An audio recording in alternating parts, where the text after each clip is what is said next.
Peterson, welcome back to my podcast. Thank you for having me, Mikhaila. I'm so excited. This is actually pretty fun. Sure. And people seem to like the last one. I'm glad. That's nice. So let's start off. I asked my Instagram, this is where I usually go for questions, but I asked my Instagram if they had questions, and they actually had really good questions, super polite questions. And so I chose some from there and some that I had.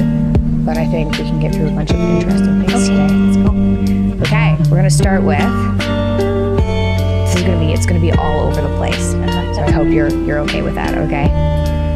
Advice for yourself in your 30s.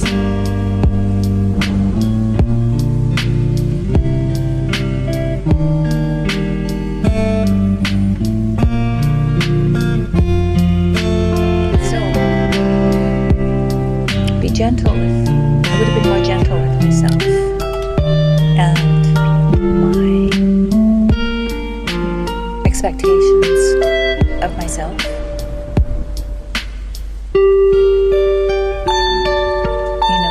It's really, you're getting into a world that's so new when you have kids and a husband.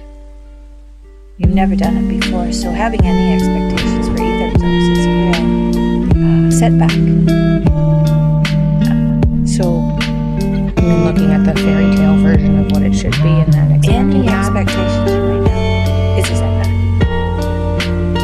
Because then you're always going to be disappointed. Right? So you're setting yourself up for disappointment when you have expectations. And so I think, and if you have dreams for your children, that's also an expectation. And so it's very difficult, right? Because you want to have dreams. You do have dreams for your marriage and for your children, but those are fantasies. They are not reality, and they are not to be taken seriously. So you can do those things, but you gotta know they don't count.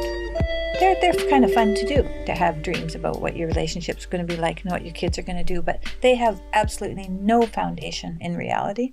And so anybody who's disappointed that things didn't turn out the way they dreamt it, I mean, it was a pipe dream to begin with. You got to stay in the moment with your children, and children live in the moment. So in regards to Julian and I, did we turn out completely different? Did you have some sort of expectation that we just didn't not live up to, but that we were just different? I had an expectation when you were a kid and you got sick. I noticed I had expectations then. You started out being somebody who wanted to do ballet and wanted to be an avid sportsman. You were really aggressive. You wanted to win. You want to win, yeah. And you still have that same spirit. And I think what you're doing now suits you. You were entrepreneurial from the beginning. Like really from the beginning. It was selling Dr. Seuss books. Yeah, having, coin collections. You were just always into something creative. And so that I just saw in you, and it's grown, which has been lovely. But I had some expectations that were really brought home to me when you had arthritis, and then the physical things that you were doing, you had to limit. And so, and as far as Julian goes, nothing really, there was no trauma really with him. So who he is, he played guitar, he sang, he still does. So that doesn't seem like a surprise. But I didn't really have expectations that he was going to be a rock star or something. I wasn't crazy. I hoped he would enjoy singing and that it would bring him pleasure. Mm-hmm. And I think it has. And calm. It would bring him some sort of, and that. So, but people can get themselves in trouble with expectations. It's not that surprising that he had expectations that I would not have arthritis. No, I know. Because that was very, very, very, very unusual. Yes, it was. That's not really be prepared for the worst. You also can't live your life being prepared for the worst. No, but if all you do though is stay in the present with your kids and see who they are, that's way more magical than having expectations about who they might be. just seeing who they are is fascinating, right? Seeing who Scarlett is fascinating. Scarlett's pretty cool. She's so cool. She's sassy. She's so cool. She's funny. She likes to have fun. She's brave and she's organized. Yeah, like to a fault almost. Well, she likes to see how things go together. And who knows where that'll take her. She likes to see things go together. She likes things to be, maybe she has a very high aesthetic beauty, so that she likes, because I really like when things go together. George he has a trouble with how orderly I like things in the house, but I like beauty. Oh, that's true though. You're very orderly though. Very orderly, and I like things to shine and stuff. I get a kick out of it. It just makes my heart sing when things are beautiful. Do you think it's I noticed that when I stopped being depressed, my room got a lot dirtier. Yeah. And when I was a kid, I can remember to a fault organizing my room. I can remember staying up at night sharpening my pencils so that none of the pencils were dull. Like that's a fault of cleanliness, right? Yeah, but if it's 2 a.m. and you're sharpening pencils, well, you aren't sleeping. That's the problem. There's a fault there. It's not the sharpening pencils so much as the not sleeping. You were doing something while you were not sleeping. I guess, but what I meant was, do you think your organization is towards beauty rather than away from neuroticism? No, sometimes I think my organizing things is because I'm in a difficult situation. Okay, so then I'll go and wash dishes or something because I'm working through something. Okay. That's what I noticed with my depression when it went away. It was like, oh, my room is dirtier now, and it doesn't bug me. And I was like, oh my God, was I just keeping it clean because it was making me anxious? Is that healthy? Also, this orderliness, I don't know exactly what it is, but when I get up in the morning, I get up first. And whoever went to bed last and left their clothes and their socks and the plate that they use and the glass they use and everything all in the living room still. How do you stand that? I don't. Oh, I cannot. Don't touch it. I don't touch. It's not my stuff. It's not my stuff. It's not my stuff. So I leave it. And you know what? By the time that person is up and running and out the door, it's all cleaned up. It's not my stuff. And the thing is, if I cleaned up and they didn't, I would be doing them a disservice because this is their life. And if I interfere in it, I take away something from them that is something they can do. So it takes away a little bit of their responsibility. And that's a problem. So I really have to. And I used to do that. Well, how long did it take you to learn that? Oh, 60 years. Oh my God, okay, because I'm at least 30 years away from that. Well, no, you aren't, because now you're talking to But it's really good to let the people around you make the mistakes they need so they can learn. He'll get tired of doing that, and eventually he won't do that anymore because he has to do it every day. I can't wait 30 years for that. Well, I don't think it'll be 30 years. Probably not. Okay. No. Okay. Now Next. you know. Next question. Now I know. That's true. Okay. Next question. There's so many good ones. This is a good one. Can you find everything you want in one individual? I can find it in God. Ah, Mom. That's the response. Okay. Well, we should delve into that a little bit. You don't find anything in another individual. You find it in yourself. That's where you find things. So yeah, you can find everything you need in yourself with your higher power as your guide. Because then you're going in the right direction. Okay, can we pause there for a sec? Yeah. Higher power. You don't find anything in another individual. You find it in yourself. That's where you find things. So yeah, you can find everything you need in yourself with your higher power. For people who don't understand religion or spirituality or who are set against the world, because I definitely used to be in that place. Then I did a lot of psychedelics and things switched slightly.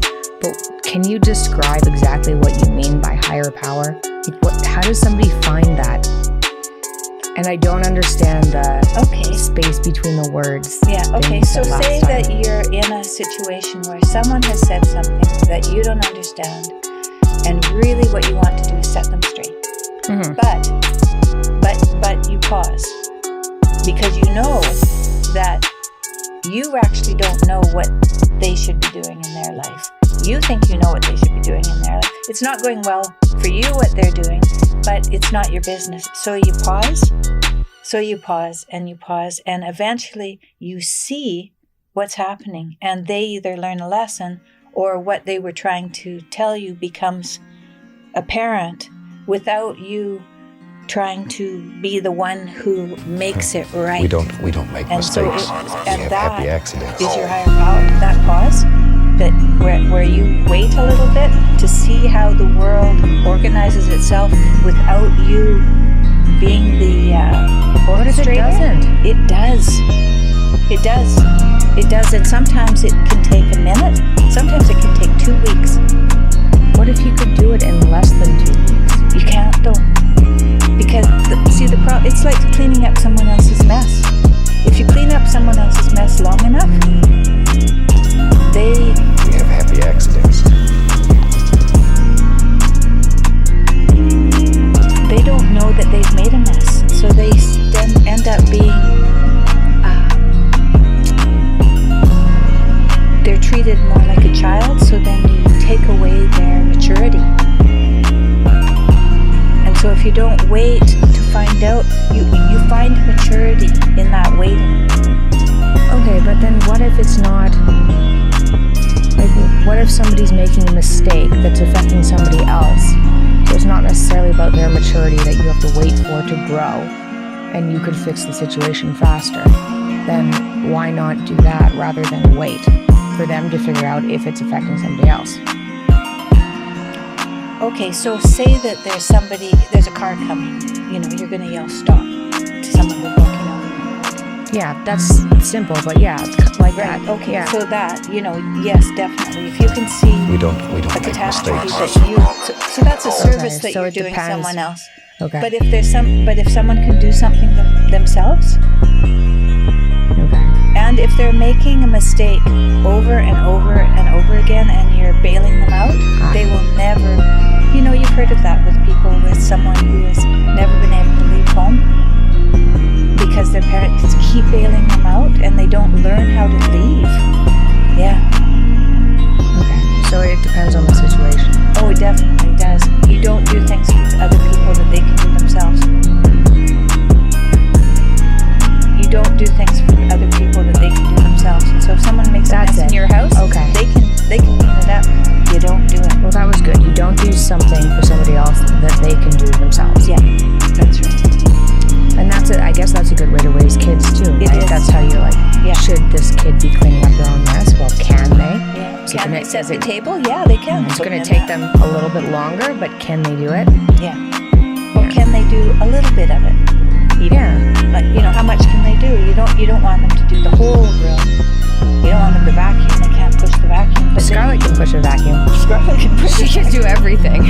3 years old. 3 years old, yeah. Her high heels on. Wow, yeah, she loves vacuuming. But, She goes and gets the vacuum out of the laundry room and vacuums. Okay, next question. There's a lot here. We're not going to get through them all. Well, let's try. Okay, this is a good one. When do you stop looking for a mate? Like, how do you know? What do you mean when you stop looking? Well, I mean, I don't mean what age. I mean, are there signs that you know when to stop looking for somebody? Because you said you can't find everything you want in one person. Right. So how do you know when to stop? How do you know when the person you're with is good enough, or whether or not they're not, and you should find someone who's like a little bit better, a little bit closer to what you're looking for? Well, often you're coming to the relationship with a set of ideals and a set of your own limitations. And so you're looking for a partner that fulfills some of those limitations that you're bringing to your relationship. And so when you choose someone, you're always going to be choosing someone based on really what you need in the moment. And so you're going to feel the most satisfaction if you choose someone who does that, who fulfills something in you that you feel is that you're not fulfilling, or sometimes people choose someone who's just like them. But often you choose someone who's different than you and who's fulfilling something in you that you aspire to be, so you kind of look up to it. So for instance, I chose someone who was quite a bit more extroverted than me. And he probably chose me because I'm way more physical, way more comfortable with my physical movements and what I do in the physical world than he is. Way more comfortable being on Earth. Yeah, I'm very comfortable with being on Earth, so that might have been what he... I'm not that comfortable being on Earth. I think Andre's more comfortable being on Earth than I am. Well, I'm pretty comfortable with being on Earth, or at least I have been. And so I think that then they'll resonate with you, and then you think, oh, I found the person. But then you grow and you're married and things change and you have to grow with one another and learn from one another and try to learn about yourself mostly so that you can become a better person as you age. Why is that, not to be the downer, but like, why is that better than just being by yourself? Well, people don't do all that well by themselves, you know. How did you do by yourself? Were you by yourself, or were you always in a relationship? Yeah. I was by myself some, but I had, when I left home, I was with someone. And then I was alone for a while when I was a student, a university student. I was alone for probably about 5 years, something like 4 years maybe. It's quite a while.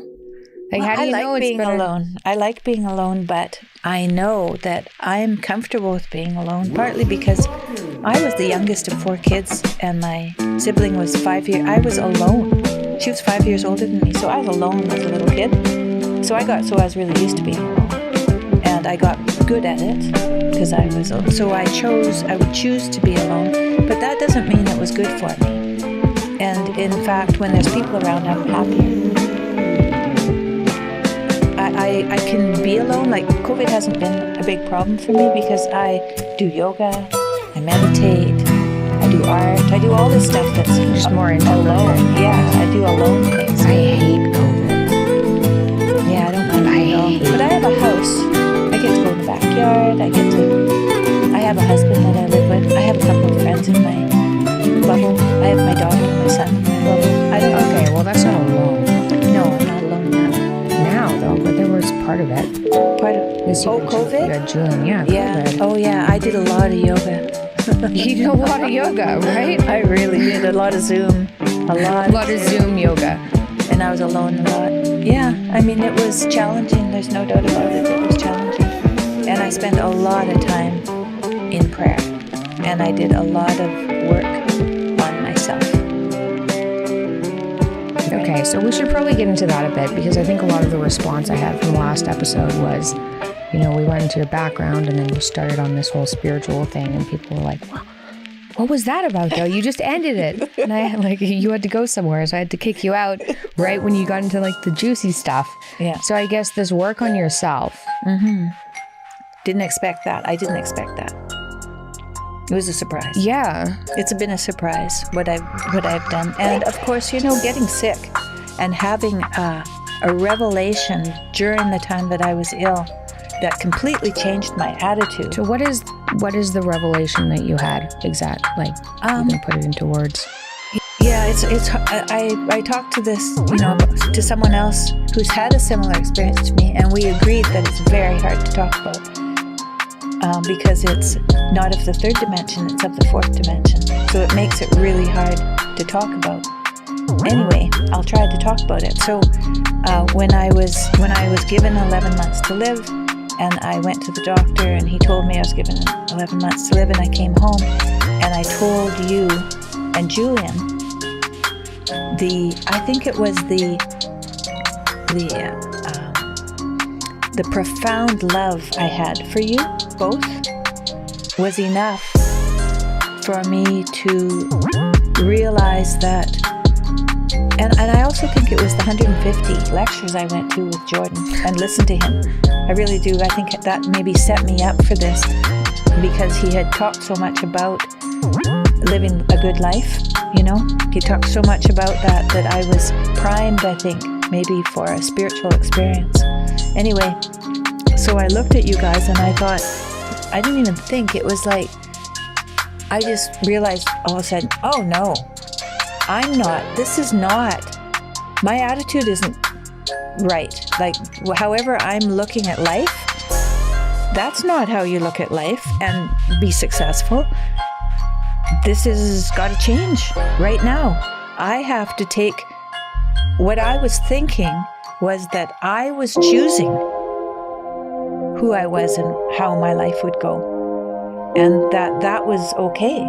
But now I see that when life is finite and you only have today, really, but you never live that way, right? Because it doesn't ever seem that way. So I have 11 months. That's like a day. I have a day left. What am I going to do with this day? I am going to be there for the ones I love. And it just became apparent to me that there was nothing else in it for me. That I have to be there for the ones I love. By that, is that do whatever it takes? Yeah. Is that what you mean? Like be there, be so present that if I can see where I can be helpful, anytime I will be. You know, also that I will take myself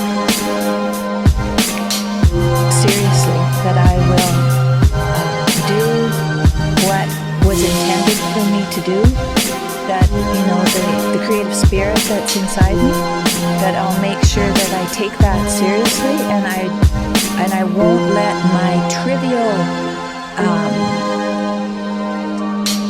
anxious, neurotic mind take me anywhere anymore.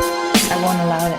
I don't have time. And it's a disservice to myself and to the people I love to waste any more time on indecision, on anger, on blame, on like any of those things. It'll take time to do that, and I don't have time anymore because I've wasted too much time not being straight with myself, and I mean completely straight with myself, so that I'm in line with my highest good all the time. So it's a big thing to fight off, but it just seemed all of a sudden that was the only thing really that there is, and I didn't think it up. It just came to me in that moment. Okay. Yeah, I understand that more. Yeah. Okay. Everything that didn't matter fell away because you were in a life and death situation. And Yeah. you understood that. You know, and Jode always says, you know, the day, that's the most important thing. And people say live one day at a time. And there's all these things that people say, but it wasn't, You also can't understand. You can't possibly understand that until you're in that kind of situation. I don't think you can't force. Can you force yourself into that situation? I was skiing when I was 17. I went over a hill. I saw a rock that was the size of a freezer, a big freezer. I shut my eyes. I saw my life flash before my eyes, and when I opened my eyes, I was by the rock, and I never went back to see how I got by the rock because I was headed straight for the rock. But it just, well, I didn't know what to do. I was headed straight for the rock. I was going to hit it. So I shut my eyes. I saw my life flash before my eyes, and when I opened my eyes, I was by the rock. That wasn't enough to wake me up. Maybe you're just more connected to the spiritual world.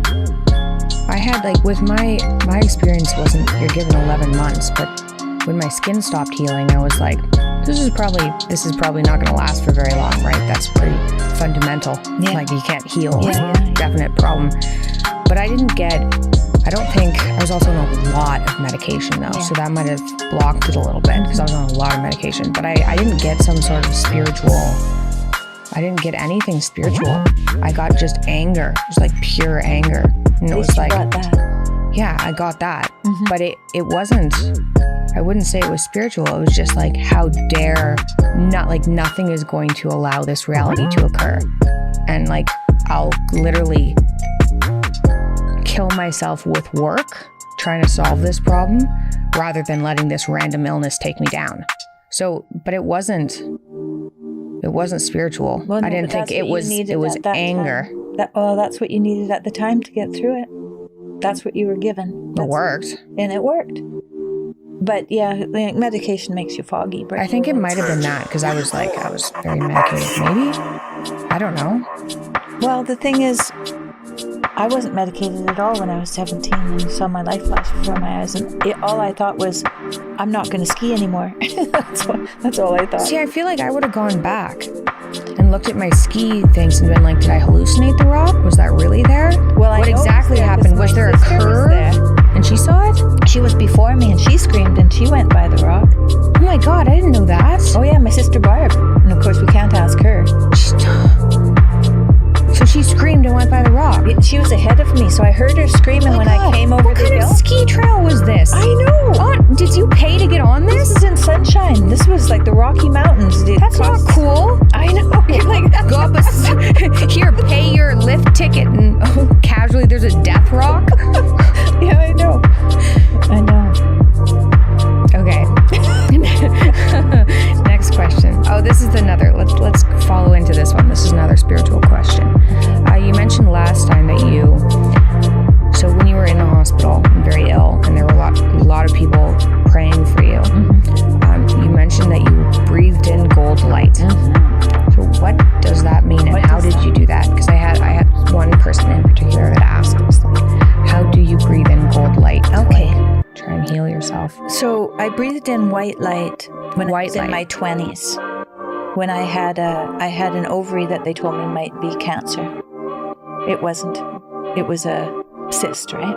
That they took out. But before that, I had the surgery. I was working with a massage therapist. He was an artistic guy from Florida.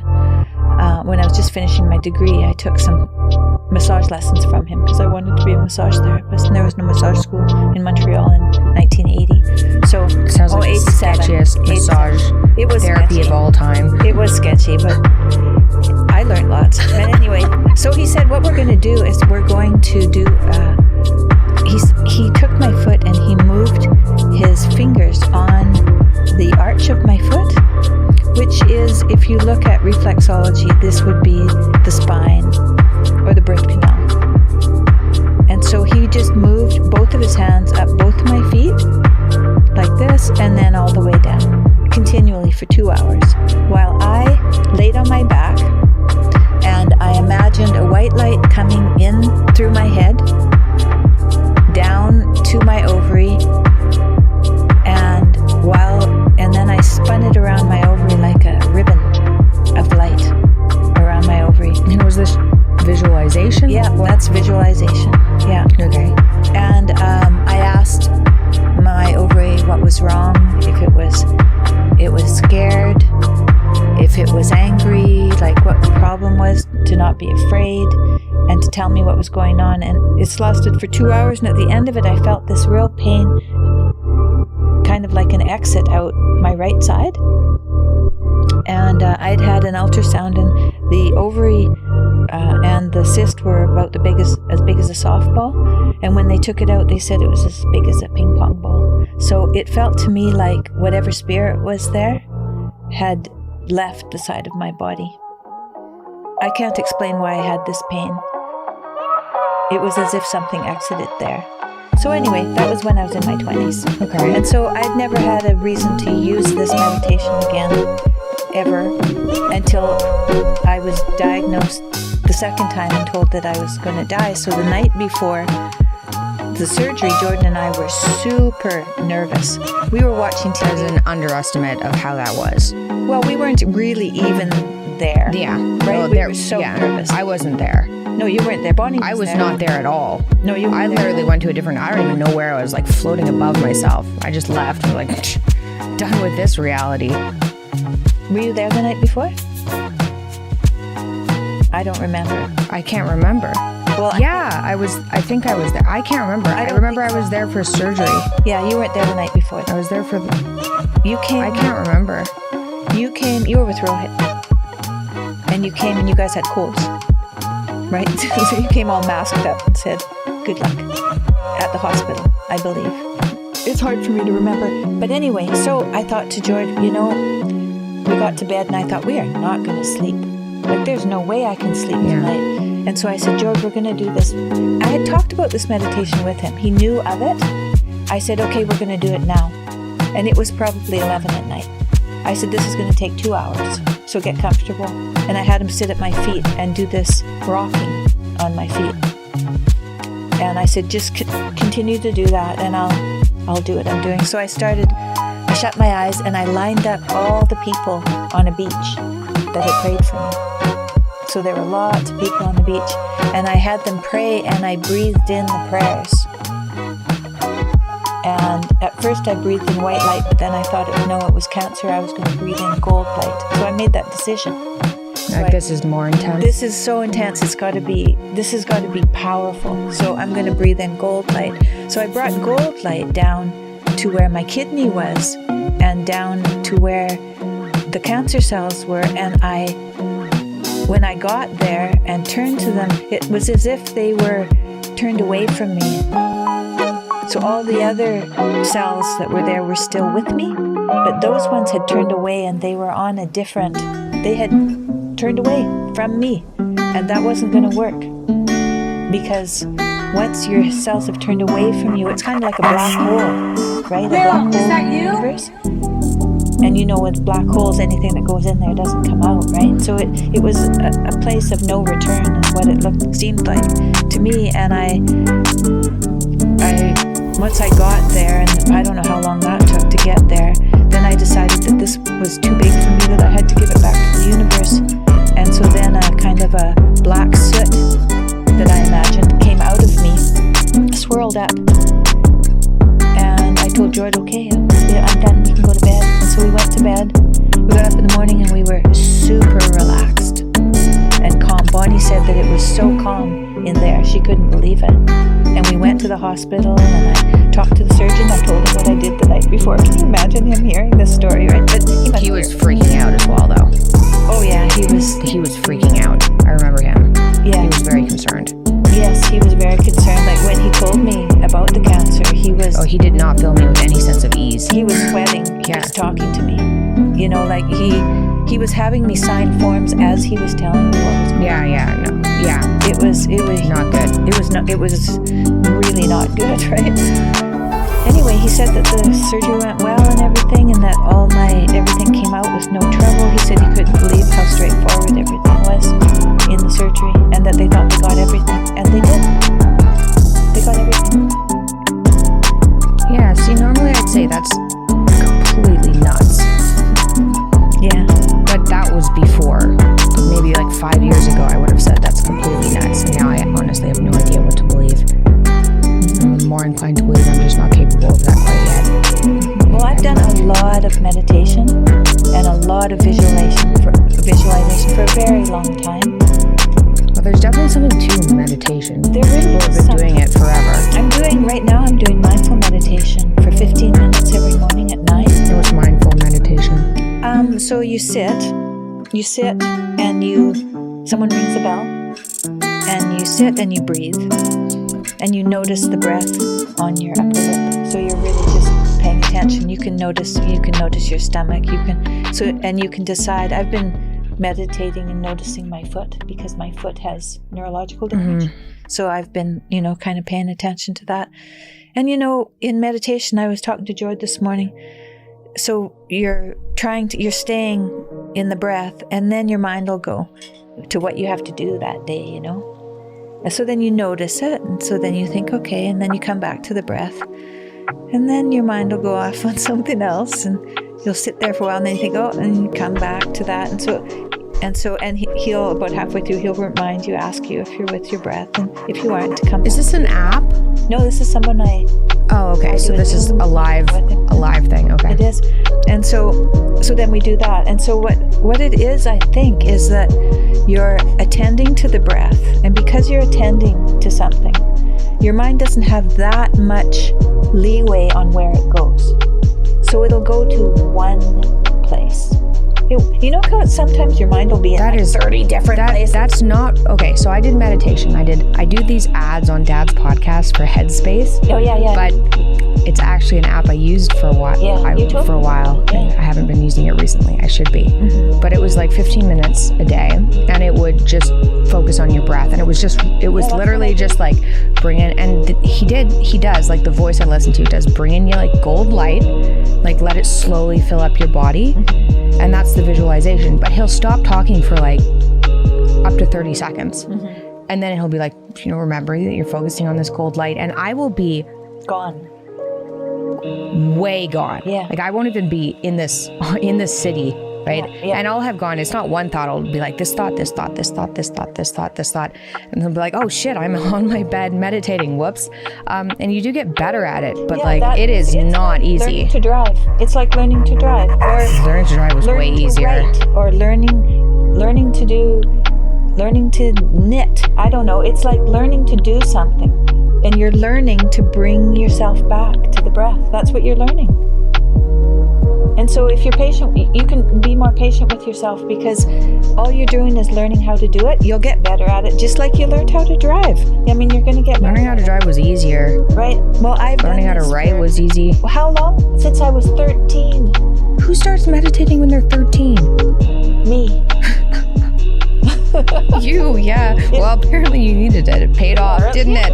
Well, maybe that was why. I don't know. Yeah. But anyway, I really like this. So what I do is I get up and I pray the rosary for 15 minutes. And then I meditate, because you have to be quiet and listen to God if you want to hear what God has to say.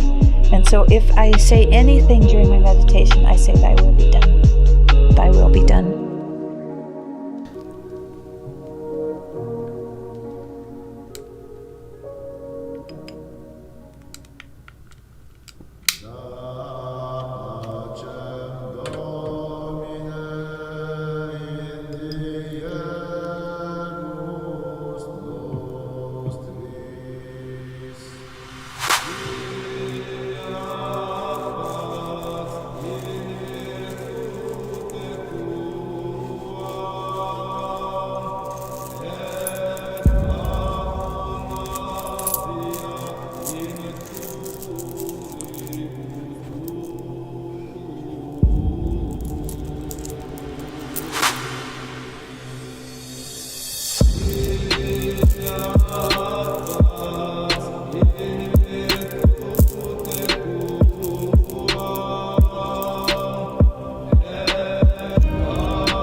creator of heaven and earth, and in Jesus Christ, his only Son, our Lord, who was conceived by the Holy Spirit, born of the Virgin Mary, suffered under Pontius Pilate, was crucified, died, and was buried.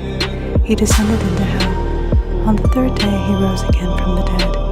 He ascended into heaven, and is seated at the right hand of God the Father Almighty. From there he will come to judge the living and the dead. I believe in the Holy Spirit, the Holy Catholic Church, the communion of saints, the forgiveness of sins, the resurrection of the body, and life everlasting. Amen. Our Father, who art in heaven, hallowed be thy name. Thy kingdom come, thy will be done, on earth as it is in heaven. Give us this day our daily bread, and forgive us our trespasses, as we forgive those who trespass against us. And lead us not into temptation, but deliver us from evil. Amen. Hail Mary, full of grace, the Lord is with thee. Blessed art thou among women, and blessed is the fruit of thy womb, Jesus. Holy Mary, Mother of God, pray for us sinners, now and at the hour of our death. Amen. Hail Mary, full of grace, the Lord is with thee. Blessed art thou among women, and blessed is the fruit of thy womb, Jesus. Holy Mary, Mother of God, pray for us sinners, now and at the hour of our death. Amen. Hail Mary, full of grace, the Lord is with thee. Blessed art thou among women, and blessed is the fruit of thy womb, Jesus. Holy Mary, Mother of God, pray for us sinners, now and at the hour of our death. Amen. Glory be to the Father, and to the Son, and to the Holy Spirit, as it was in the beginning, is now, and ever shall be, world without end. Amen.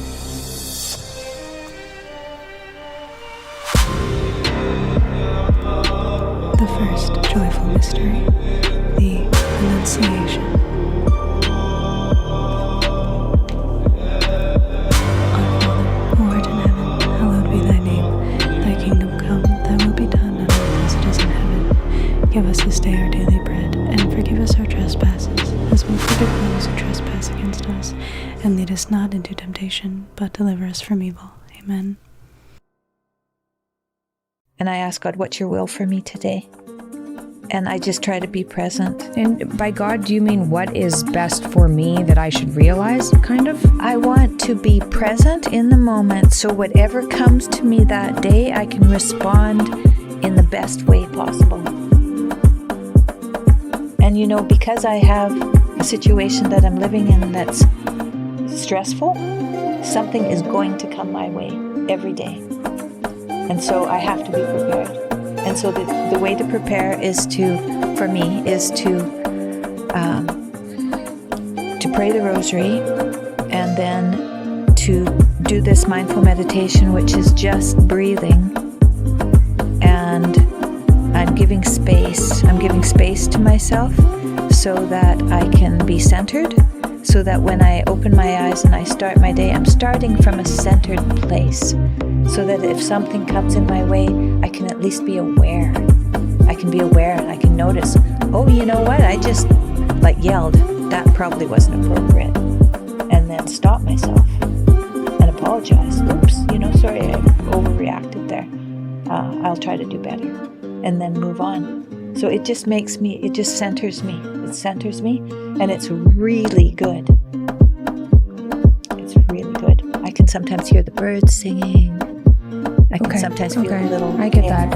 I had that when I was using Headspace, and it was really. I was doing 10 minutes. I was like, yeah, but it was 10 minutes a day. I was like, what's the lowest number of minutes I can spend meditating? Yeah. And it was 10 minutes a day, and it was just like, it made such a huge difference. It was amazing for 10 minutes of sitting still. Yeah, and I do it at 9, and then I have another opportunity at noon, and another opportunity at 5. Yeah, you need that though. I don't do it at noon. I don't have time, but at 5 now and then I do it. Yeah, well, if you think how people used to survive before we had social media and electricity and everything, we would have had time to go pick berries, like that. Picking, if anyone listening has ever gone to pick berries in the middle of nowhere with nothing, including without a phone, which is something I actually am lucky enough to have experienced. Yes. Although I was allergic to everything, but which didn't help. But it does, you hear everything. Yeah. Right? And so, and I have a little book that I bought for Scarlett. It's called it's about mindful meditation. She definitely needs some. So I'm going to teach her. And one of the first little things is you pretend that you have, so you put fox ears on in your imagination. Just visualize it. I have her put fox ears, and then you say, what do you hear? And so it brings them into the present. That's so cute. Isn't that so cute? And so there's this many cards that I get to teach her. Oh my God, she's going to like that so much. Yeah. Aww. Oh, I like that a lot. I tried to teach her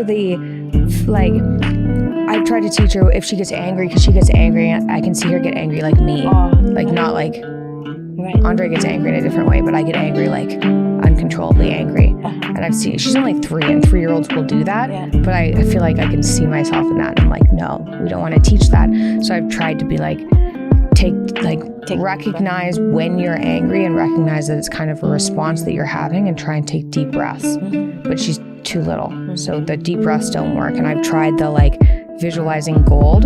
it's too complicated. Try the fox The ears. fox ears, or you could use fox ears, or you could use fairy ears or something. I've got so many different things. I'll share them That's such with a you. good idea. I'll share them Okay. with you. I like that. Okay, next question. That's a great idea. I really like that because I've been looking for something. Because you're supposed to with It's little. supposed to be for kids 3 and up. Okay, you're supposed to teach. You want to teach little kids how to control their uncontrollable anger, which it is when they're 3, right?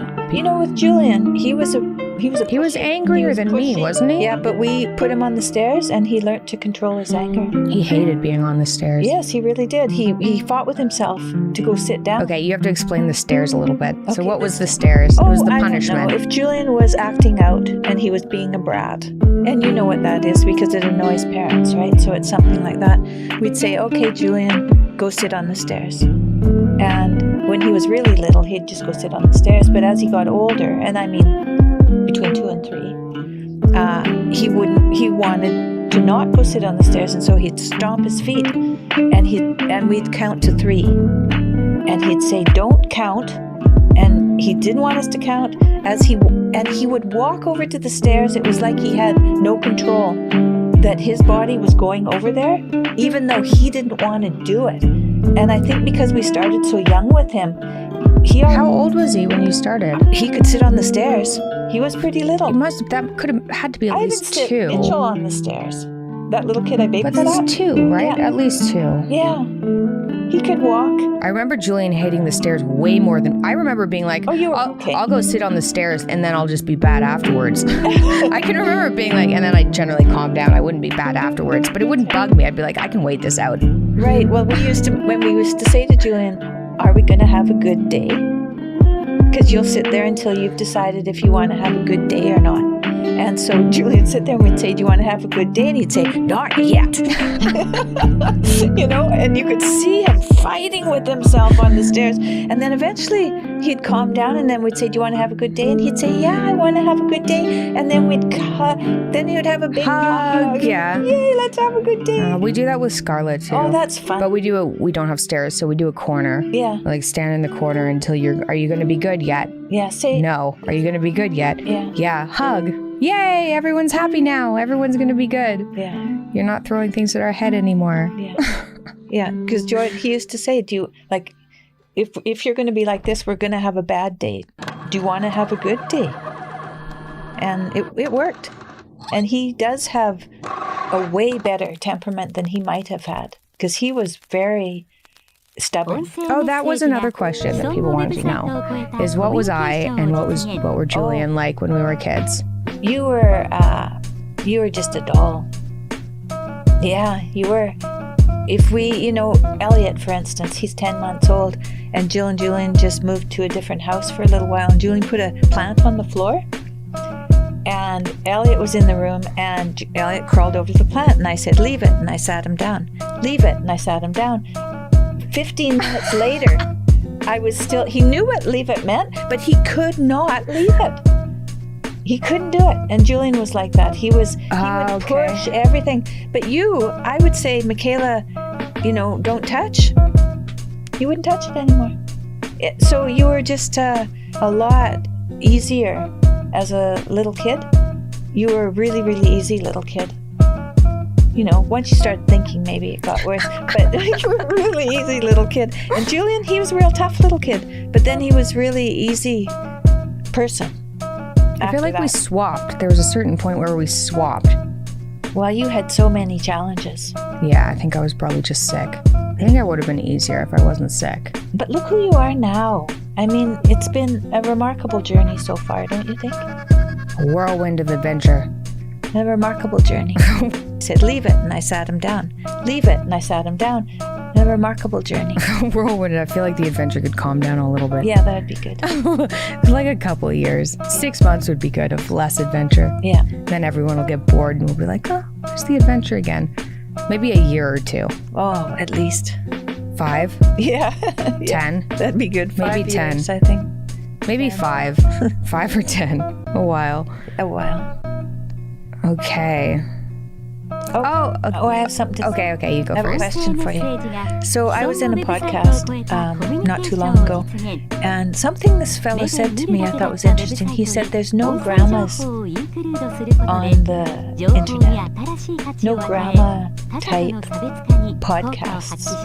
And I thought, oh, that's interesting. I wonder if I could fill that role of a grandma podcast. What do you think of that? Yeah, probably. I don't think you would want to do a grandma podcast. I think you would want to do a Leave it. Well, I never thought of myself as the type of advice father for to have to people drug raising test kids. I'm willing to do So it's just kind that. of a That's what grandma it takes to find podcast, out but you who don't want to joined be put this into house. the specifically the grandma niche. Well, there is. I don't think there's anybody filling that. But advice for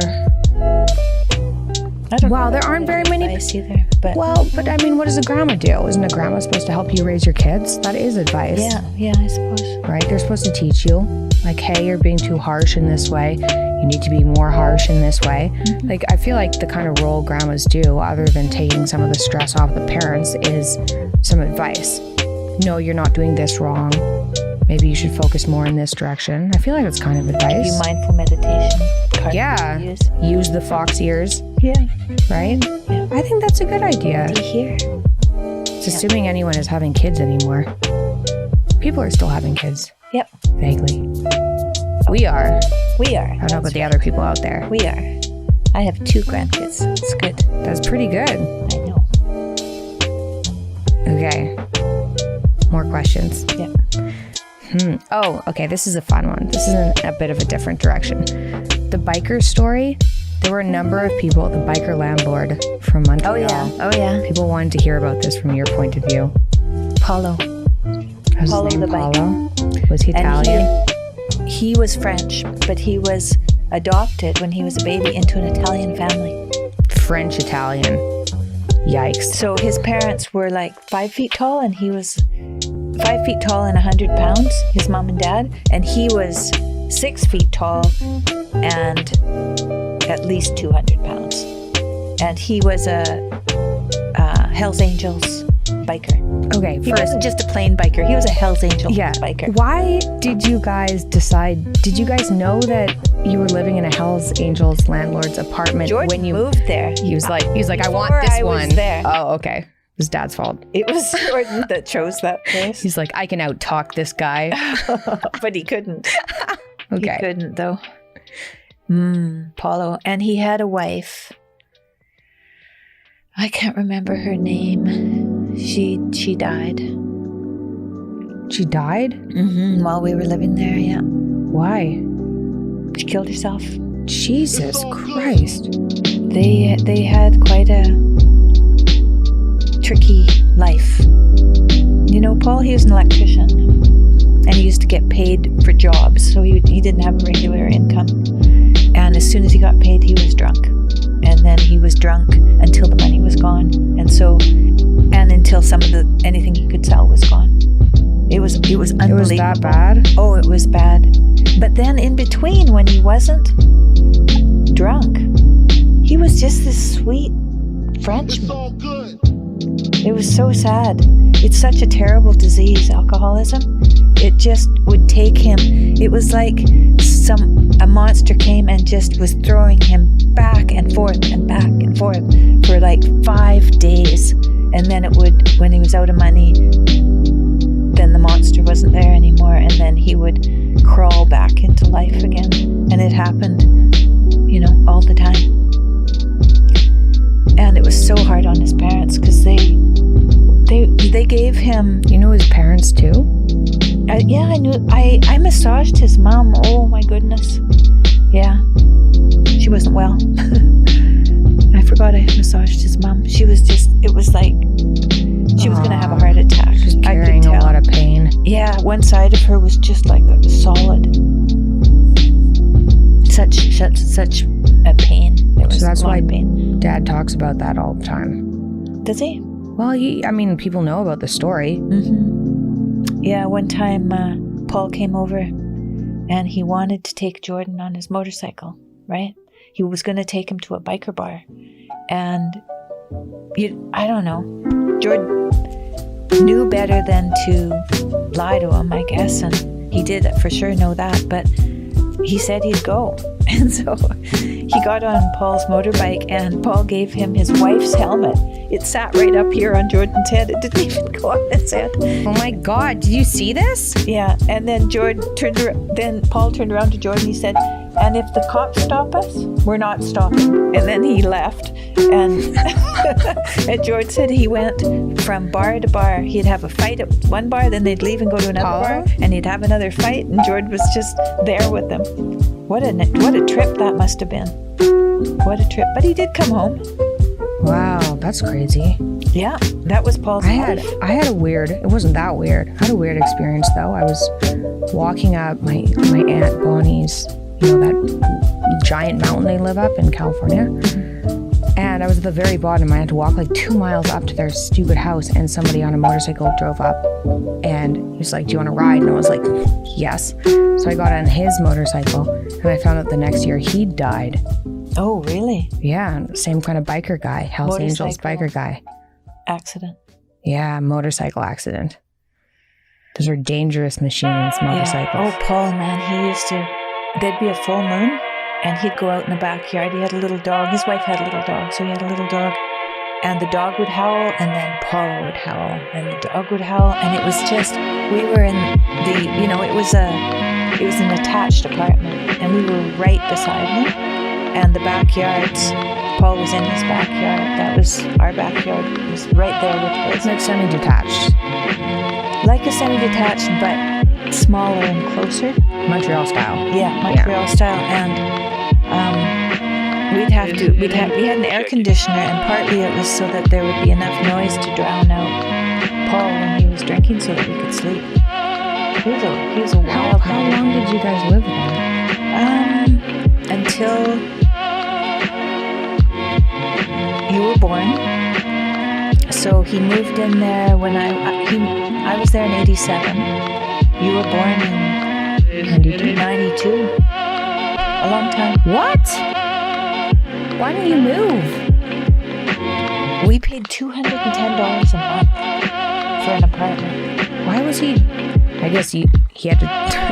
Couldn't be too expensive so that someone wouldn't want to live there. The person on top of us, Freddie, I think she was a research assistant, I'm not quite sure. She was part of the university, and then above him on the third floor was another PhD student. It wasn't. Oh, it was student housing kind of ish? Well, it was cheap, so it was student housing, right? It was quite a ways from the university, though. It was up at Marché Jean Talon, almost up there, Park Avenue, near Park Avenue. Far. There's a lot of university students around there still, though. Yeah. And we liked living there. It had a backyard. It had grass back there. It was nice. It was just, Paul was just such a wild man. But like I said, when he wasn't drinking, he gave us a present for our wedding when we got married, and it was a picture of James Dean. Nice. A poster of James Dean with a neon that. light, the neon light down the road of James Dean walking down the road. And he'd done it himself. He'd made it himself. It was really nice. Oh man. People have rough lives. Yeah, and I think some people have a tougher time with their life, right? Yeah. You can give someone the same amount of suffering or the same amount of uncertainty, and some people can't figure it out or can't grasp towards anything. Like I think you managed to, I guess since the age of 13, at least find something outside of yourself that you could focus on for some sort of comfort, maybe. Well, when my grandfather died when I was 5, and I was sent to the playground to have ice cream instead of going to the funeral, and I thought, you know what? This doesn't seem right. They probably I was 5 years old. They probably didn't know though. No, they didn't know. But I thought, yeah, this isn't right. They wanted to spare me the trouble. And you were too old to be spared. Yeah, I was too old. But they didn't know that. That's there's got to be close though. Maybe 4 would have been okay. Maybe 3 would have been okay. But maybe not. Scarlett's pretty aware. Yeah, right. Right, like freakishly aware. No, you don't lie to her, right? No. There's no lying to a little kid. They know. Anyway, yeah, I think you treat kids, you tell them what they can handle and be very careful, but you don't hide things from them that are real life occurrences, and a funeral is a real life occurrence. But sometimes maybe being more honest, just straight up, this is what happened. Well, Westerners, they're not that comfortable with death. You know, when my mom died. Is there a culture that is? Well, yeah, sure there I guess are. maybe people who have afterlives more. Yeah. Or more religion, maybe. Yeah, there's a lot more death. You know, Mexico has a huge understanding. True, yeah. But anyway, there isn't a lot of understanding of death, and there's a lot of fear of it, so then there's not a lot of investigation. But I think since that time, I've been very interested in it, because I knew that was important, and I knew that it was going to be necessary for me to understand that and to endure it. And so I spent my life really preparing for trouble. Well, thank goodness for that, because you definitely got some. I got Yeah. Yeah. And I'm still alive. So, and I'm living at home with a lot of trouble. And it's okay. It's okay. And it's very interesting because I've done so much work and continue to have to do so much work every day to try to be the best person that I can. It's really helping the person that I'm with be a better person too. Oh, yeah, there's no doubt about it. Okay, next question. Yep. That reminded me of another question on here. So Dad asked you to marry him a number of times. He did. Why is it that he liked you so much? Why do you think it is? Do you know? Has he told you? No, I don't know. All the boys like me. Except for one. Doug Homie, he didn't like me, but Jordan thinks he didn't like me because everyone else did, and he just wouldn't like me. Oh, it was just a thing he was doing to be cool. Yeah, He missed out. yeah. When I was a little kid, yeah, like One guy, Doug Homie. Goddamn Doug Homie. Messing up my 100 Yeah. cent. Yeah, Oh, that's funny. yeah. I don't know. Can't say. I had long brown hair. I was probably, I don't know. Did you do a Just a hard to little get kid. thing? Were you teasy? Oh, sure. You're just like, nah, Yeah, I was very teasy. that kind of thing? Very teasy. I think it's the teasy thing. Must be.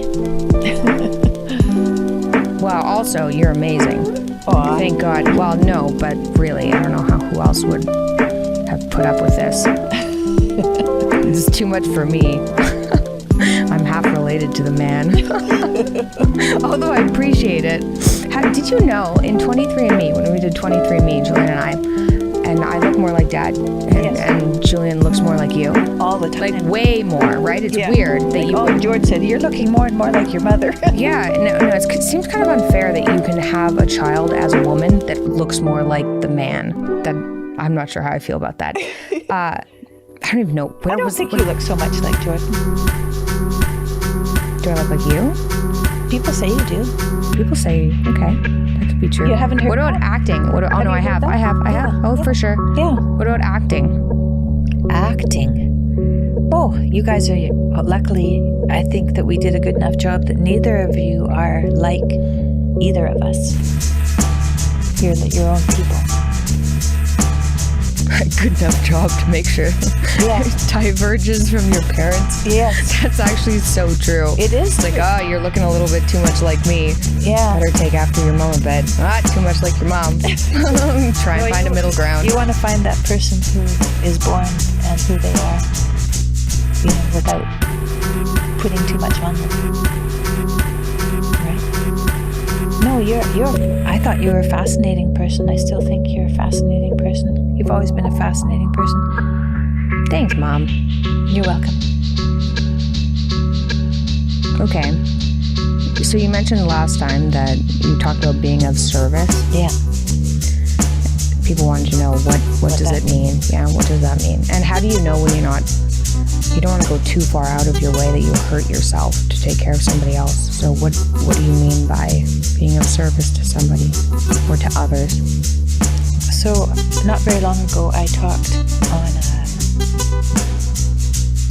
a workshop called Navigate to 27-year-old women, university-age women and I told them my life story. So how to be resilient in crisis was what I was supposed to talk about. And now I'm going to talk to 13 and 15-year-olds about how to be resilient in crisis. So that should be interesting because that's pretty young, but it's not too young. That's what I'm trying to tell people. That's literally what I've talked to Andre a lot about that. That's literally what I'm trying to tell people. Yeah, well, that's is what how I'm doing to be resilient in times of crisis. Yeah, that's what I'm doing too. But I think we have completely different ways of approaching it so far. So far, maybe. And maybe they're not that far apart either. You know, maybe we have a different way of coming at it, but they're probably just not very far apart. Oh, but being of service. Being of service. So that's service. That's being of service. Just been helping people? I mean, if somebody asks me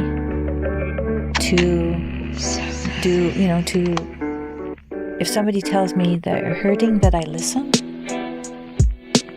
Maybe I don't try to fix it, but I listen. Okay. It's a really nice idea. Once COVID is over, I'll probably work in a soup kitchen. Really? Yeah, I'd like to. I feel like all the people in the soup kitchen are probably on pharmaceuticals they could be taken off of, and then they'd be sane again. Yeah, that could be. Is there gluten in the soup? Probably.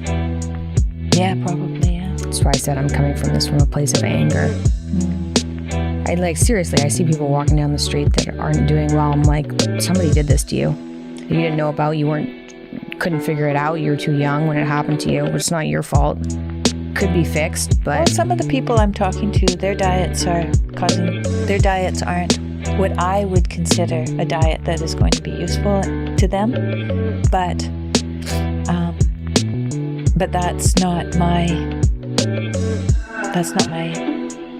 it's not my responsibility to... Responsibility. It's a good to get involved in that. All I can do is, if they ask me something, I can answer and give whatever has worked for me. I can offer to them. That's what I mean by service, is to take what has worked for me and offer it, if it's asked for, to other people. So you don't give too much. I give. Either. I give. I mean, as much as people will allow me to give, but there's no advice. There's only my experience. That's the best type of advice anyway. That's the only advice that's true. This is what worked for me. Yeah. And some other people. Isn't that weird? And so I haven't spoken so far, because I was quiet the whole time Jordan was on tour. And the whole time Jordan was on tour, I had something I was thinking. What am I doing here? Mm-hmm. I'm helping Jordan. I make every day of his lecture series go perfectly. That's my job, and that's what I'm doing, and it's good. But what's in it for me? Mm-hmm. Why am I doing this? What's in it for me? And then I got sick, and then I had a revelation about my attitude. And at that point, I said, God, if I live, I will share. And so that's what's happened. Pretty incredible. Yeah. I know. Cool, It's hey? pretty wild, yeah. Yeah. I'm still wrapping my head around it. I'm definitely still wrapping my head around it. Okay. Thank you, Mom, for joining me again. My pleasure. We will do this again. Okay, I have more.